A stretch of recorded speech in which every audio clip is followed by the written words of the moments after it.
បាទគ្រប់ជំរាបសួរពុកម៉ែបងប្អូនបាទថ្ងៃនេះថ្ងៃអាទិត្យបាទមកធ្វើការបាទថតវីដេអូជូន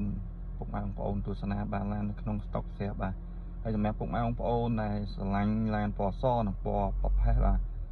ហើយកំពុងហៅឡានយកទៅប្រើប្រាស់ឬក៏វិធីកម្មបាទឡានស្អាតតម្លៃសមរម្យអាចមើលវីដេអូនេះបានបាទអញ្ចឹងខ្ញុំសូមបង្ហាញជូនតែម្ដងទៅបាទមានតែពីរពណ៌ទេពណ៌សនិងពណ៌ប្រផេះបាទពណ៌សមកនេះ013 option 3កដាស់ពុនបាទ19ជាងនេះ010 option 3សូឡាសាក់លេខ17ជាងនេះ010បាទ option 5បាទ auto parking 18ជាងកដាស់ពុនបាទ014បាទ option 4ពណ៌ផេះបាទឡាននេះ19ជាងបាទ012 option 3សូឡាសាក់លេខបាទ19ជាងដែរ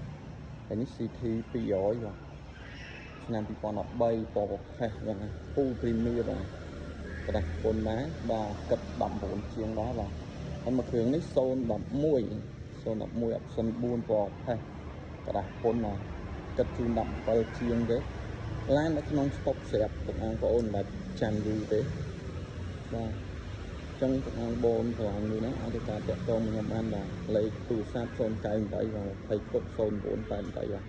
តែងដាច់ផ្លៃដូរបងមលុះបាទមលុះបាទងាយចូលរួមធំ100 200បាទកក់ឡានបាទធ្វើឯកសារកក់ឡានហើយសិក្សាទៅជាប់បូកអកមួយតម្លៃឡានបាទជាប់ទេ